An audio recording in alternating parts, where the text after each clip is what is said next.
ताङ तुलसीपुरको चाहिँ यो हो बस स्टेसन। यहाँबाट विभिन्न ठाउँमा जाने बसहरू लाग्दो रहेछ। यहाँबाट टिकट काट्न पायो।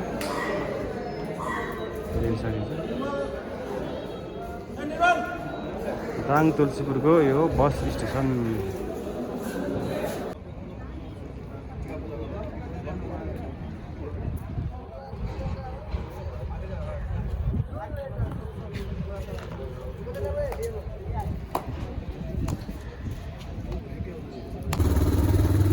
तुलसीपुरदेखि हामी चाहिँ अहिले यात्रा चाहिँ रहेको छ। हामी चाहिँ विश्वकै सबभन्दा अग्लो त्रिशुल हेर्नको लागि गइरहेका छौँ। यहाँबाट अझै 1 घन्टा लाग्छ भन्ने कुरा छ।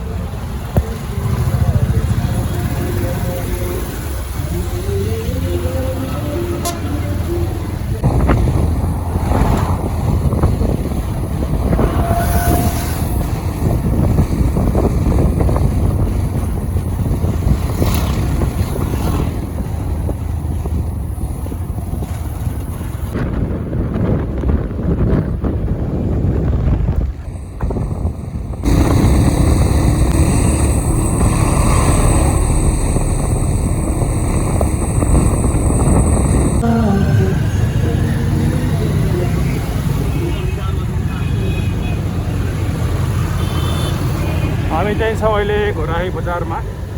आज हाम्रो लक्ष्य चाहिँ त्रिशुल, विश्वकै अग्लो त्रिशुल हेर्ने लक्ष्य छ। त्यसको लागि हामी अहिले दाङको घोराई बजारमा आइपुगेका छौँ।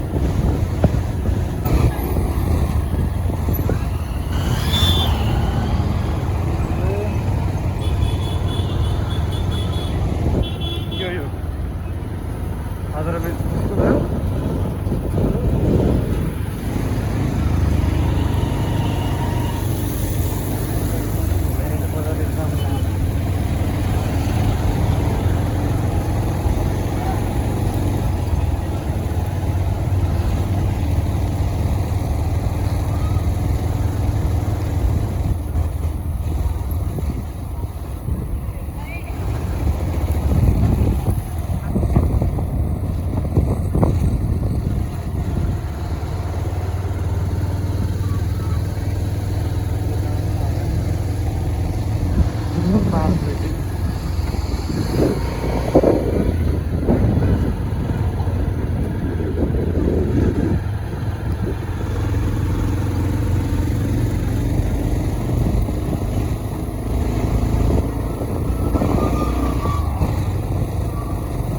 कहाँ छौ र साथी? आज हामी आज ताङ घोराईको लखन पार्क, घोराई 14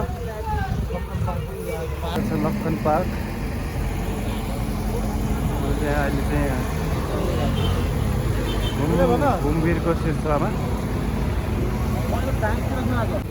हामी चाहिँ अब यहाँबाट पाण्डेश्वर महादेव, यो विश्वकै सबैभन्दा अग्लो त्रिशुल रहेको ठाउँमा, धारापानी भन्ने ठाउँमा चाहिँ हामी यहाँबाट हिँड्दैछौँ। यहाँबाट 10 किलोमिटर रहेछ, लगभग 22देखि 15देखि 20 मिनटको दूरीमा। अब हाम्रो गन्तव्य चाहिँ पाण्डेश्वर महादेव, धारापानी मन्दिर।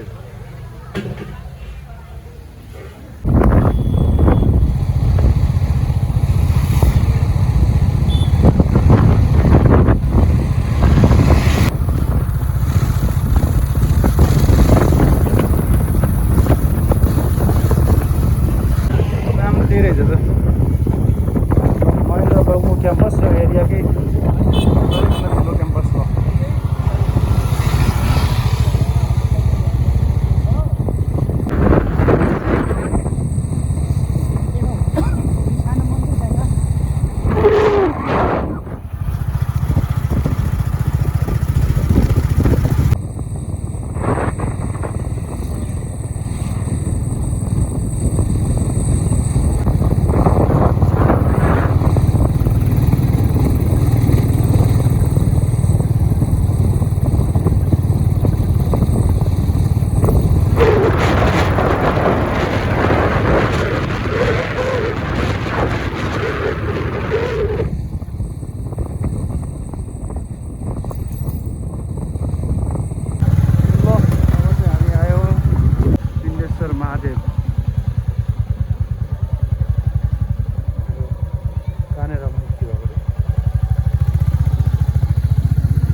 हामी चाहिँ आज छौँ दाङको चाहिँ यो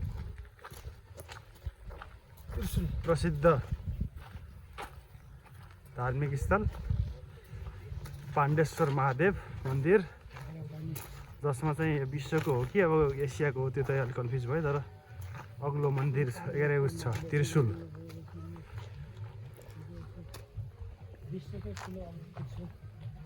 विश्वकै रहेछ। त्यसो भए हाम्रो यहाँ लोकल साथी हुनुहुन्छ। Hello guys. यस्तो नजाउँ, प्रवेश गर्दैछौँ दाङ घोराई धारापानी भन्ने ठाउँमा आएका छौँ अहिले। विश्वकै अग्लो त्रिशूल यो चाहिँ होइन है, फेरि यो चाहिँ होइन। छ नि त्यहाँ यहाँ न ऊ त्यो माथि दुईवटा चुच्चा जस्तो देखाएको छैन? त्यो घोराइ सिमेन्ट हो। ए घोराइ सिमेन्ट त्यहाँ प्रचार देखिरहेको थियो त। घोराइ सिमेन्ट घोराइ सिमेन्टको यो उद्योग पनि यहाँ देखिँदो रहेछ हाम्रो। हेरौँ 108 धारो चाहिँ छ। यो अहिले हिउँदको यामले गर्दा होला सायद यो पुरै सुकेको छ। यो देख्न सकिन्छ 108 स्नान।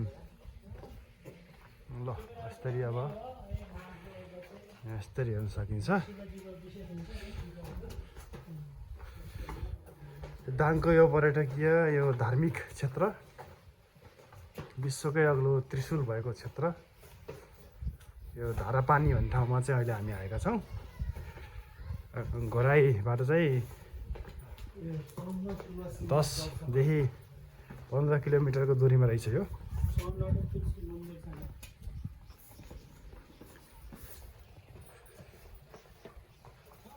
विभिन्न कुण्डहरू पनि देख्न सकिन्छ।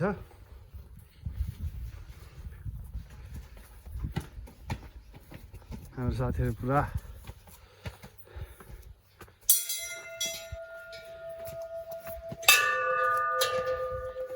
एकदम राम्रो रहेछ है, सुन्दर। र यस्तै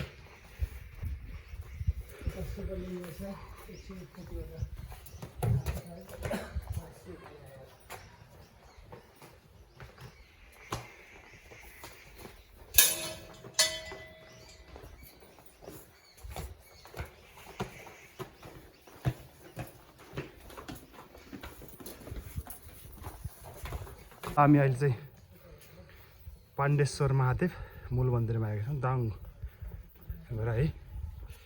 यो चाहिँ मूल मन्दिर देख्न सकिन्छ। हामी पाण्डेश्वर महादेव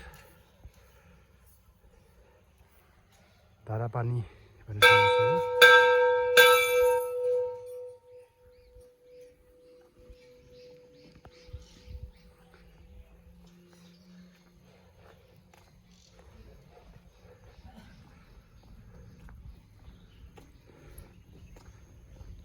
मेन मन्दिर पाण्डेश्वर महादेव सतीदेवीको के पतन भयो भन्छ नि, तीमध्ये कुन अङ्ग पतन होला? त्रिशूल जाने बाटो भनेको उता देखाएको छ। कति टाढा छ माथि नै अझै? यहाँ रहेछ है, त्रिशूल चाहिँ उहाँ रहेछन्, लिन सकिन्छ। मन्दिर रक्षा गर्नुहोस् भगवान्।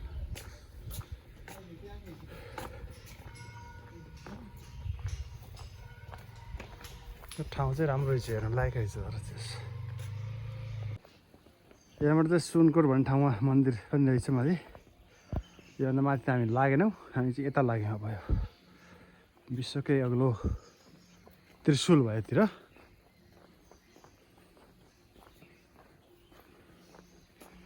वातावरण एकदम सुनसान गजब वातावरण रहेछ।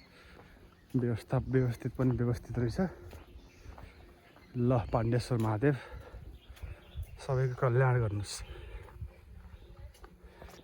ल जय पाण्डेश्वर महादेव रक्षा गर्नुहोस्। ल विश्वकै सबैभन्दा अग्लो त्रिशूल यहाँ रहेको छ। यो दाङको धारापानी भन्ने ठाउँमा हामी रहेका छौँ। घोराई तुलसीपुर यसरी हामी चाहिँ यहाँ देख्न सक्छौँ विश्वकै सबैभन्दा अग्लो त्रिशूल मन्दिरको नाम चाहिँ पाण्डेश्वर महादेव र यो ठाउँको नाम चाहिँ धारापानी जिल्ला दाङ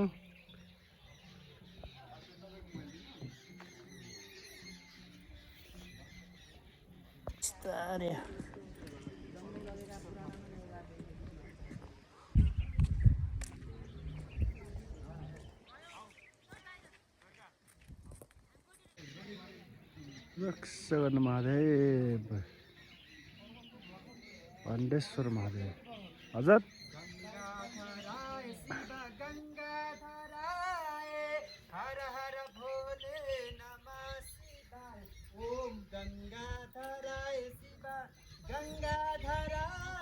के छ त राजा यस ठाउँको बारेमा तिम्रो लोकल ठाउँ सोध भन न यसको बारेमा भन वरिपरि देखिएको ठाउँको बारेमा भन कुन कुन ठाउँ हो ऊ परको चाहिँ घोराई सिमेन्ट भएन घोराई बजार हो यो धारापानीको यो ताल पनि बनाएको छ यहाँ घुम्न सक्नुहुन्छ यता चाहिँ मन्दिर भयो यो विश्वको सबैभन्दा अग्लो त्रिशूल गइहाल्यो ठाउँ चाहिँ दामी रमणीय रहेछ है तर कुहिरो लाएर हल्का अलि मधुर देखियो तर दामी छ उता पाएर त प्युठान जिल्ला होला नि प्युठान जिल्ला कुन जिल्ला पर्छ होला कि दाङै पर्छ सबै दाङ एरिया हो पुरै यो दाङ हो एसियाको सबैभन्दा ठुलो उपत्यका हो नि त दाङ एसियाकै अनि एसियाकै सबैभन्दा ठुलो उपत्यका हो सही ल